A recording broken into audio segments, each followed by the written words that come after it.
expensive city in the United States of America. We spoke about rent, we spoke about groceries, we spoke about utilities, we spoke about the different ways in which people are being pushed out, and I appreciated the time with the President, I appreciated the conversation. I look forward to working together to deliver that affordability for New Yorkers. Thank you very much. Any questions, please? President Trump, Stephen Nelson from the New York Post. I had a question for you and then also one for Mayor-elect. Sure. For you, you referred to Mr. Mamdani as a communist. Can you describe why you feel that way? And also, will you do anything to stop him from arresting Prime Minister Netanyahu if he visits New York? Well, we didn't discuss your second part of the question, and on your first part, I mean, he's got views that are a little out there, but who knows? I mean, we're going to see what works, or he's going to change also. We all change. I change a lot. From when I first came to office. It's now quite a while ago. It's quite a while. My first term was great. We had the greatest economy in the history of our country. We're doing even better now. We're doing much better now than we did even the first term. And I can tell you some of my views have changed. And we had discussions on some things. I'm not going to discuss what they were, but that I feel very confident that he can do a very good job. I think he's going to be. I think he is going to surprise some conservative people, actually, and some very liberal people. He won't surprise them because they already like him.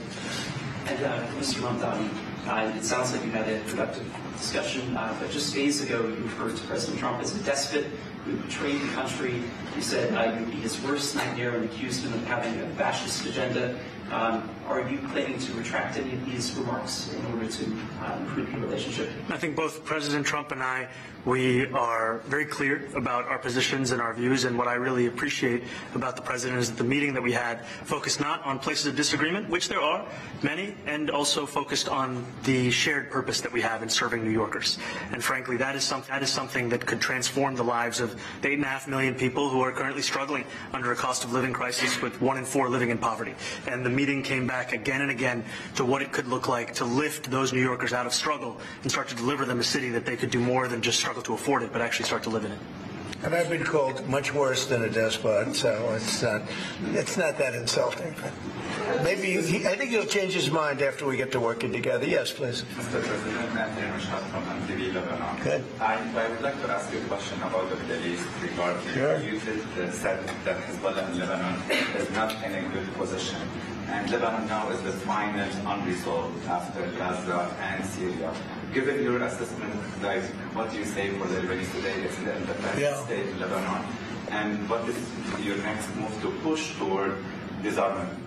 Sure. Well, we are pushing for total disarmament of Hamas and, frankly, everybody else. And we actually have peace in the Middle East. As you know, the King of Saudi Arabia just left yesterday. We had some great meetings, and he's made a contribution toward the United States of more than $1 trillion. We have now over $20 trillion coming in. No country has ever had anything like that, not even close. If you go to $2 trillion or $1 trillion, it's a lot. We have $20 or $21 trillion.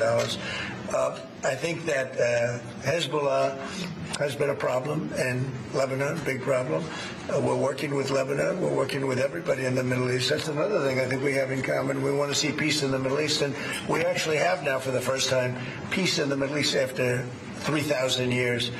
And now we're going to refine it, and I think you're going to see some very positive things happen. There is a potential to invite the Lebanese president. Oh, sure.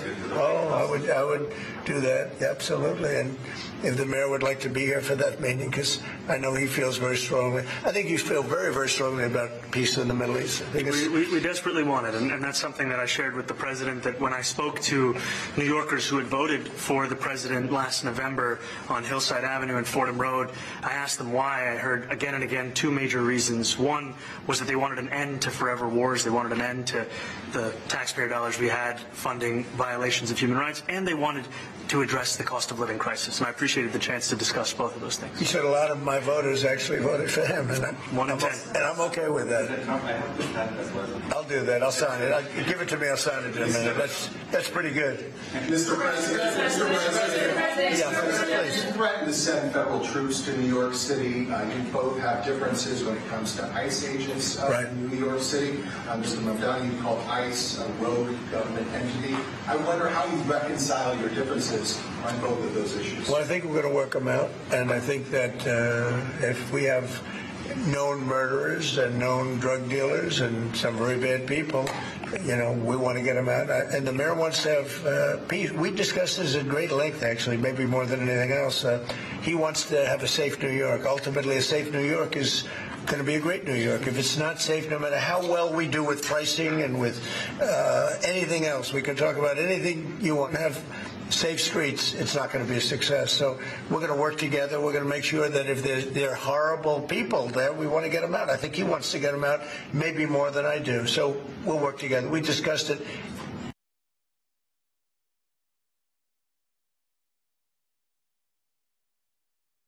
House के Oval office में इस वक्त mayor Mamdani और president Trump के दरमियान मुलाकात के बाद सहाफियों से सवालों जवाब का सिलसिला जारी है। नए मेयर न्यूयॉर्क ज़हरान ममदानी की सदर ट्रंप से इस मुलाकात के बाद गुफ्तगू का सिलसिला हो रहा है। ज़हरान ममदानी से मुलाकात के दौरान मुश्तरका उमूर पर तबादला ख्याल। When we asked those New Yorkers who had voted for the president, when we saw an increase in his numbers in New York City, that came back to the same issue: cost of living, cost of living, cost of living. And they spoke about the cost of groceries, the cost of rent, the cost of Con Ed, the cost of childcare. And too often politicians are looking to lecture to New Yorkers what they should care about as opposed to listen. And when we spoke to those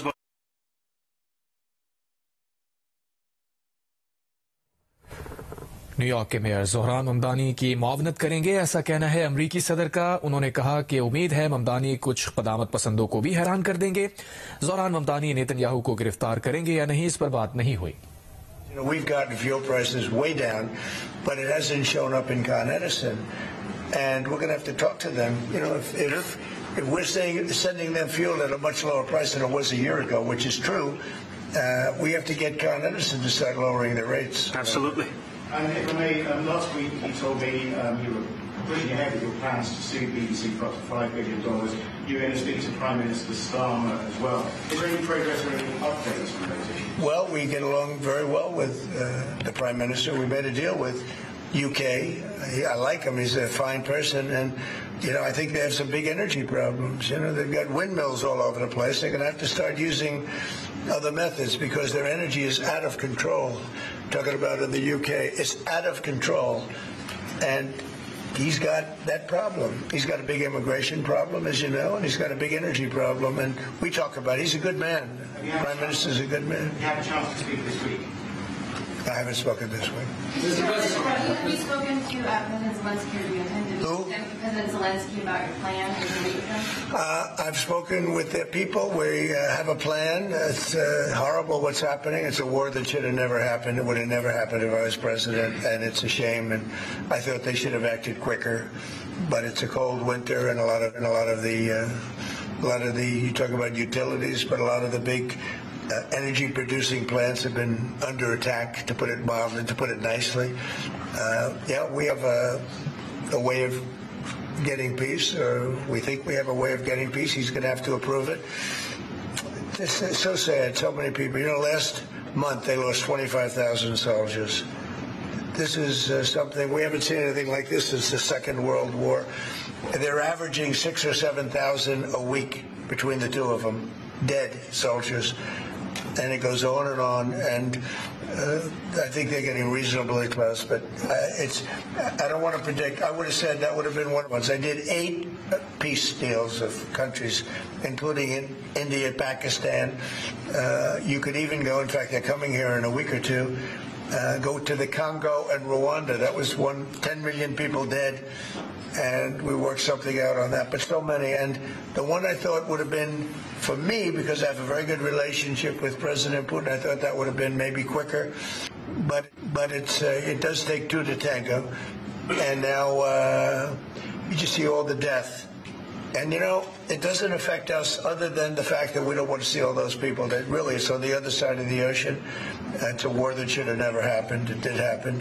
I blame the person also sitting right behind this desk. This is a war that should have never happened, and it wouldn't have happened if I were president. But we're trying to save a lot of lives. They're losing 25,000 lives over the last short period of time. That's Ukrainian and Russian, and it's a shame. What happens if ask the mayor-elect about a House resolution just passed overwhelmingly to condemn socialism, including with 86 Democrats, all of House Dem leadership, and the minority leader, Hakeem Jeffries, despite his endorsement of you. What's your reaction to that? I have to be honest with you, I focused very little on resolutions. Frankly, I've been focusing... Socialism. I understand. I think the focus is on the work at hand. I can tell you I am someone who is a democratic socialist. I've been very open about that. And I know there might be differences about ideology, but the place of agreement is the work that needs to be done to make New York City affordable. That's what I look forward to. And I want to clarify your answer to Stephen Nelson. He asked about your comment calling the president a fascist. And your answer was, both President Trump and I have been clear about our positions and our views. Are you affirming that you think President Trump is a fascist? I've spoken about... That's okay. You can just say okay. Yes. Okay. It's easier. It's easier than explaining it. I don't mind. And Mr. President, I wanted to ask you also about this Ukraine plan. Yeah. President Zelensky said today that his country would risk either giving up a partner or giving up its dignity. There's been criticism that this deal... You mean he doesn't like it? It's unclear. He was sort of pretending. He'll have to like it, and if he doesn't like it, then they should just keep fighting, I guess. The suggestion that you made, though, was that if he doesn't accept it, that the U.S. would pull back its support for Ukraine. Well, at some point he's going to have to accept something. He hasn't accepted. You remember right in the Oval Office not so long ago, I said, you don't have the cards. Don't forget, I inherited this war. This war never would have happened. I inherited this war. And I thought he should have made a deal a year ago, 2 years ago. The ultimate deal would have been if it never started. That would have been the good deal. That could have been done, too, if you had the right president. But you didn't have the right president. Mr. President, cost of living is something that you and Mr. Mamdani seem to agree on. Right. Democrats have run New York City for a long time, Mr. Mamdani. Do you see Democrat policy specifically as being a problem? And I'd like that to be a question that both of you could answer in New York City.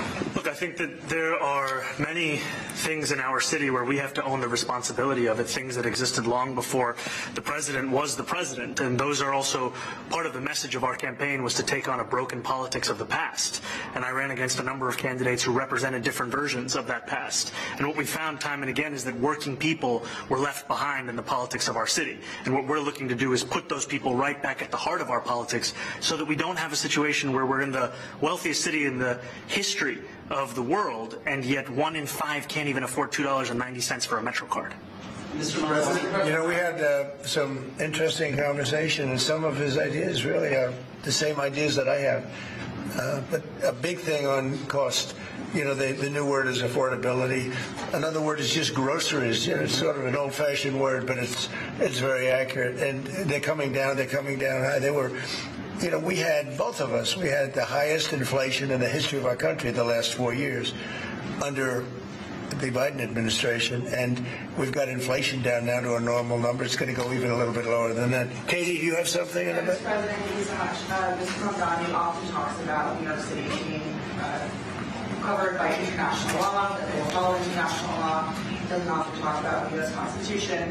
What is your response to that? Well, I don't know what you're referring to in terms of it could be covered by international law and local law. It's covered by a lot of laws, but it's covered by U.S. law. Are you referring to anything in particular? He just says that they're a city that endorses and enforces international law. Is that at odds with... No, I don't know. Would you want to... Do you want to respond? Yeah, I think what I've shared with the president is our desire to not only follow the laws of our own city, laws that protect New Yorkers, but also a desire for consistency in our politics across the board. And that's something that we've talked about and something that I know many New Yorkers want. So you were with ICE? We were with ICE? We discussed ICE and New York City, and I spoke about how the laws that we have in New York City allow for New York City government to speak to the federal administration for about 170 serious crimes. The concerns that many New Yorkers have are around the enforcement of immigration laws on New Yorkers across the 5 boroughs, and most recently we're talking about a mother and her 2 children, how this has very little to do with what that is. What we did is we discussed crime, more than ICE per se. We discussed crime, and he doesn't want to see crime, and I don't want to see crime, and I have very little doubt that we're not going to get along on that issue. He wants to, and he said some things that were very interesting as to housing construction, and he wants to see houses go up. He wants to see a lot of houses created, a lot of apartments built, etc. And you know, we actually people would be shocked, but I want to see the same thing. Mr. Mamdani, the anti-Israel protesters. Jack? Mr. President, I want to know one of the policies as well that Mayor-elect Mamdani talked a number of times about on the campaign was shifting the tax burden for property taxes from what he called minority communities to white-based communities and putting more taxes on white people. I also noticed that in your acceptance speech you didn't mention anything about America or Christians or white people in general, and so I didn't know if that was one of the policies that you guys had spoken about. We focused on affordability. We focused on the cost of living crisis. What I will say is that I am very much interested in property tax reform, because what we see right now in New York City is a system that is so inequitable that it can't even stand up in court. And the President and I spoke about the importance of not only building more housing, but also making sure that regulation of housing is something that is manageable to actually get through and not the cause of yet another weight that we see in our city. city. To be clear, you're continuing this idea of race-based property taxes. No, to be very clear, what you said. No, the use of the term was a description of neighborhoods, not a description of intent. So you intend to tax the whiter neighborhoods more? No, we intend to create a fair property tax system because we want a New York City that is not only fair and equitable, but also one that every New Yorker can afford. Please, God. Mr. Mamdani, anti-Israel protesters just targeted a synagogue in New York.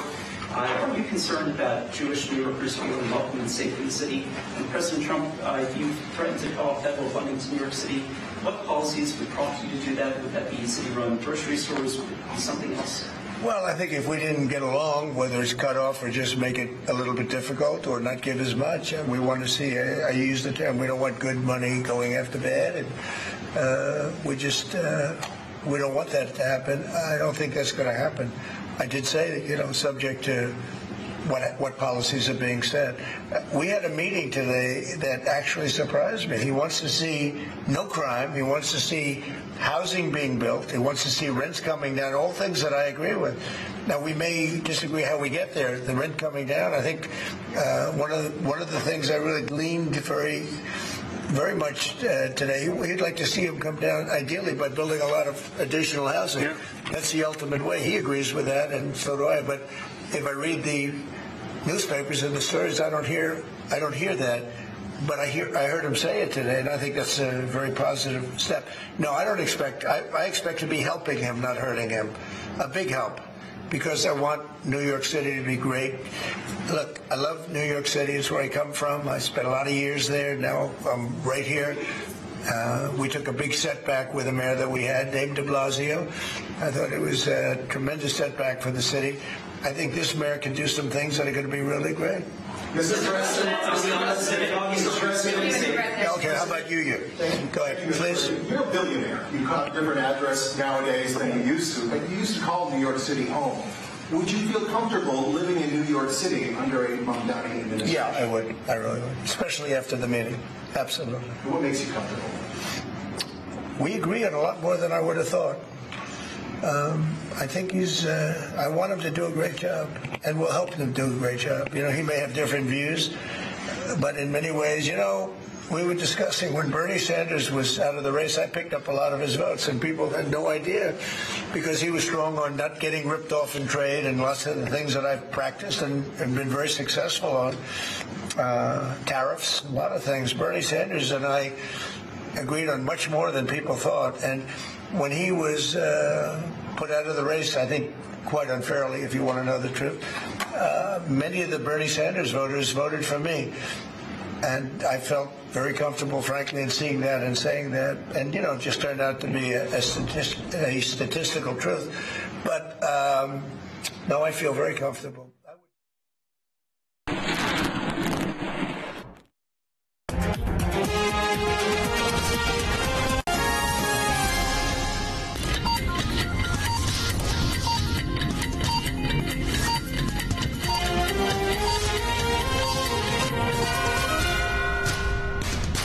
Jio headline news के लिए ताउन किया है ग्लूको, जिसमें है गंदम और मक्खन की ग़िज़ायत, और कैल्शियम जो बनाए तुम्हें स्ट्रॉन्ग। Peak frames ग्लूको।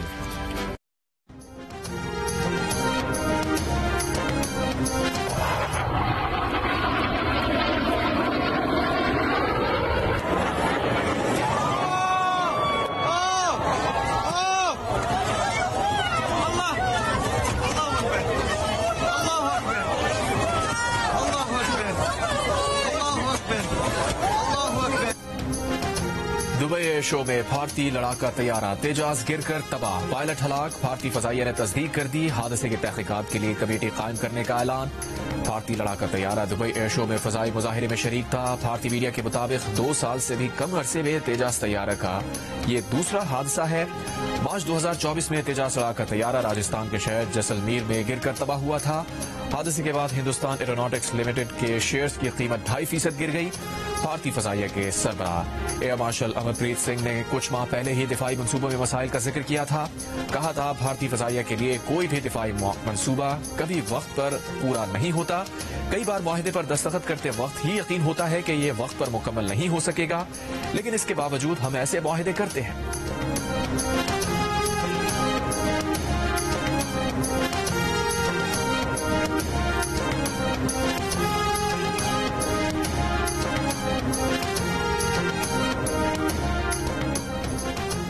न्यूयॉर्क के नए मेयर ज़हरान ममदानी की अमेरिका के सदर ट्रंप से व्हाइट हाउस में मुलाकात। सदर ट्रंप ने कहा ज़हरान ममदानी के साथ मुलाकात इंतहाई मौसर रही। मावनत की यकीन दहानी कराते हुए उम्मीद जाहिर की कि ज़हरान ममदानी न्यूयॉर्क में मामलात बेहतर अंदाज में चलाएंगे और उनके फैसले कुछ क़दामत पसंदों को हैरान कर देंगे। एक सवाल पर सदर ट्रंप ने कहा ज़हरान ममदानी नेतन्याहू को गिरफ्तार करेंगे या नहीं, इस पर बात नहीं हुई। गाजा में मुस्तकिल अमन के लिए हमास को गैर मुसल्लह करने पर जोर दे रहे हैं। रूस यूक्रेन तनाज़े पर सदर ट्रंप ने कहा ज़ेलेंस्की को यूक्रेन के अमन मंसूबे की मंजूरी देनी पड़ेगी।